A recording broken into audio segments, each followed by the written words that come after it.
National Weather Service in Nashville has issued a severe thunderstorm warning for Montgomery County in Middle Tennessee until 9:15 p.m. Central Standard Time. At 8:33 p.m. Central Standard Time, a severe thunderstorm was located 8 miles southeast of Big Rock, or 9 miles east of Dover, moving northeast at 60 miles per hour. Hazard, 60 miles per hour wind gusts and quarter-size hail.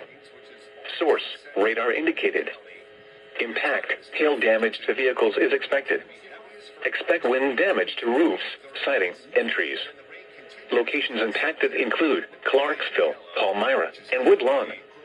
This includes Interstate 24 between mile markers 1 and 17.